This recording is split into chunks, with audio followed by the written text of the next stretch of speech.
The O.J. Simpson murder trial. He was the famous house guest staying at O.J.'s place. He was also a star witness. Shocking new developments in the O.J. Simpson mystery, and it isn't looking good. Here's what we know by now. They called it the trial of the century. But 30 years later, what if we've been looking at it all wrong? He was rich, famous, a sports hero turned television darling. But the deeper you dig into the O.J. Simpson story, the harder it gets to ignore one simple truth. Something never quite added up. The court said not guilty, but the evidence? It's never stopped talking. And now, decades after the courtroom doors closed, the mystery of what really happened that night in Brentwood may finally be unraveling. And it isn't looking good for O.J. Simpson. Because behind the fame, the verdict, and the chase lies a series of choices, moments, and mistakes that paint a much darker picture than the world was ready to see. June 12th, 1994. Just after 10:15 p.m., Nicole Brown Simpson's Akita begins barking uncontrollably in her quiet Brentwood neighborhood.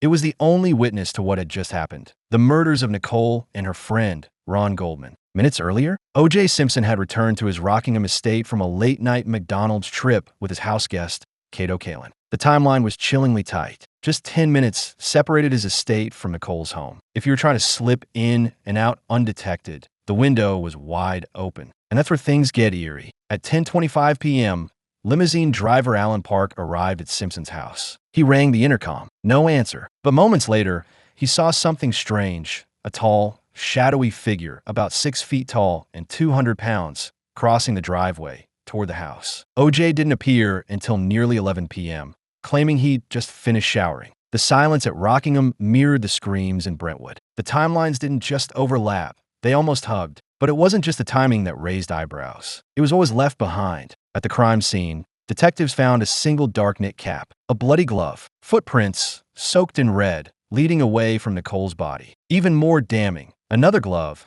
found behind Kato Kalin's guest house. O.J.'s own socks, discovered in his bedroom, were later revealed to have traces of Nicole's blood. And then there was the cut on his finger. Small but fresh, noticed by police the day after the murders. To prosecutors, the picture was crystal clear. Motive, opportunity, and a trail of blood that told a horrifying story. But in court, that story fell apart. The defense team, known as the Dream Team, turned every piece of evidence on its head. Chain of custody? Mishandled. DNA samples? Possibly contaminated. Police procedures? Flawed. And in that fog of doubt, the truth got buried. But the facts? They never changed. The blood didn't lie. The timeline still fits. And for many, that's where the real story begins. By June 17th, 1994, O.J. Simpson wasn't just a suspect. He was a fugitive. Instead of surrendering to authorities, he vanished. And then the world watched in disbelief. Television screens across America lit up with images of a slow-speed chase down the 405 freeway. In the backseat of a white Ford Bronco, O.J. sat with a gun to his head,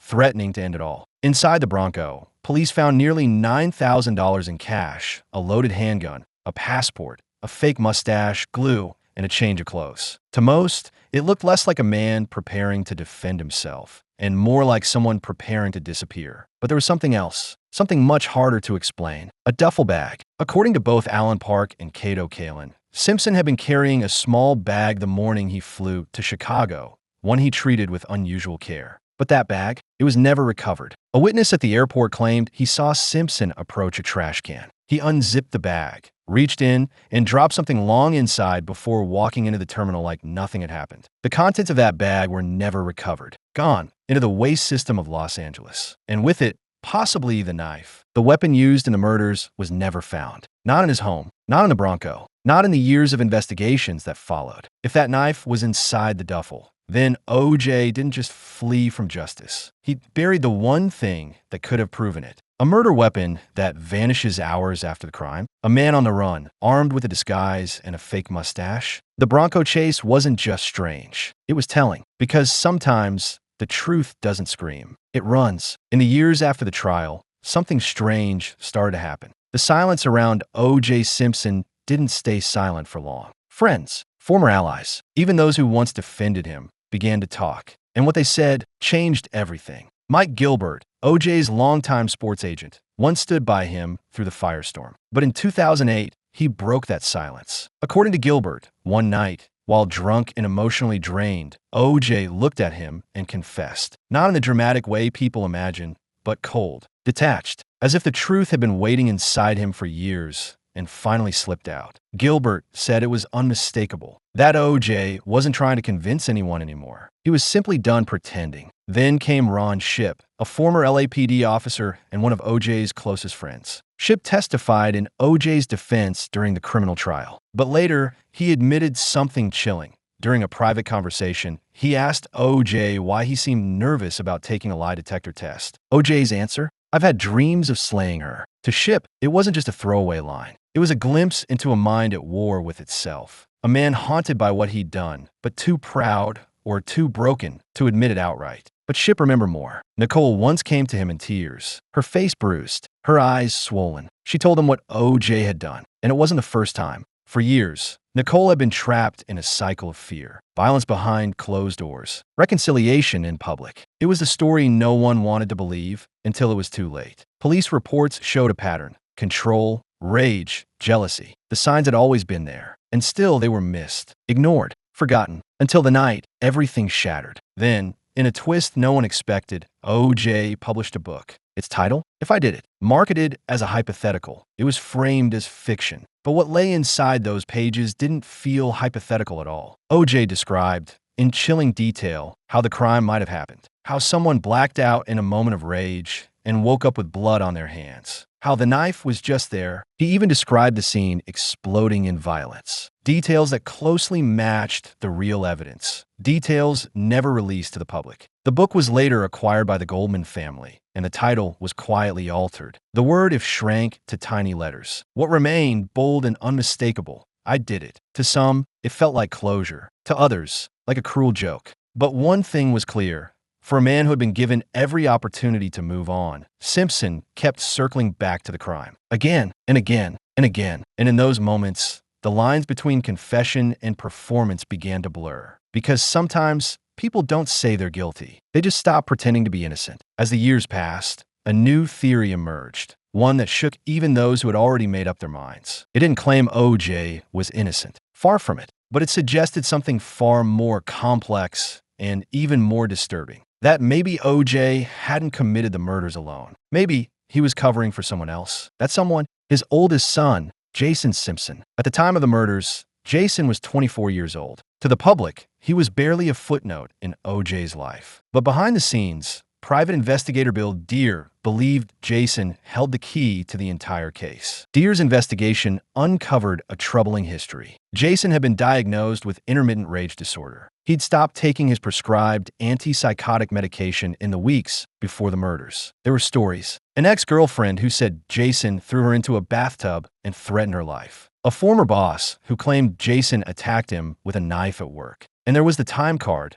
Jason's supposed alibi for the night of June 12th. It was handwritten, not digital like the restaurant standard system. An odd detail, especially when that same night, 2 people were found murdered, stabbed repeatedly, in a scene so violent that it shocked even seasoned detectives. Then came a knit cap. Photos surfaced showing Jason wearing one nearly identical to the cap found at the crime scene. But after the murders, that cap vanished. Deere theorized that O.J. may have arrived at Nicole's house after the crime had already occurred. That Jason, in a moment of rage, had killed her and called his father in a panic. And in that moment, O.J. made a choice, not to protect himself, but to protect his son. He cleaned the scene. He disposed of the weapon. He built a new story, one where he became the villain to shield the person he loved most. If true, it was the ultimate sacrifice, a father taking on the full weight of guilt and never looking back. But there's a problem with that theory. Even if Jason was involved, it doesn't absolve O.J. of anything. If he hid evidence, he obstructed justice. If he disposed of the knife, he destroyed the truth. And if he walked away, he did so knowing 2 people were dead and that someone needed to be held accountable. Whether O.J. committed the murders or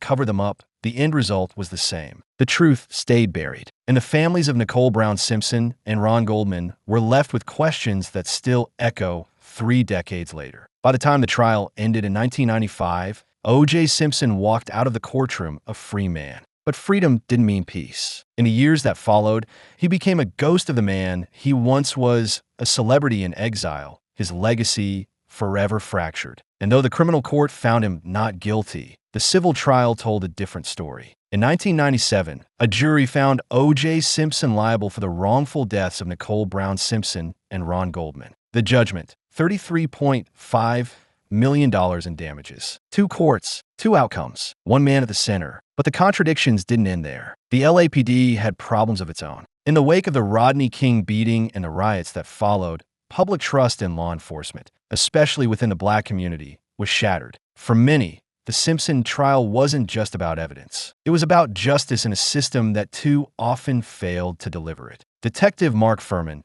who discovered the bloody glove, was later exposed as a perjurer who had used racial slurs dozens of times. To the jury, it was more than a credibility issue. It was a moral one. If Furman lied under oath, what else might he have done? Could evidence have been planted? Could bias have blurred the truth? The defense didn't need to prove innocence. They only had to prove doubt. And doubt, in that courtroom, became the most powerful argument of all. But doubt doesn't bring closure, and it doesn't erase what happened. The knife was never found. The duffel bag never recovered. The voices of Nicole and Ron were never heard again. And now, 30 years later, we're left with a mystery that feels less like a puzzle and more like a confession whispered between the lines. Maybe the truth was never buried. Maybe we just weren't ready to see it. Because when you strip away the fame, the headlines, and the spectacle, you're left with something hauntingly simple. Two lives ended violently. A suspect who ran. Evidence that bled through the timeline. And a story that refuses to die. So is the mystery ever really unsolved? Or did the world just choose to look away? Let us know in the comments what you think of their story. And if you enjoyed this, subscribe for more forgotten legends.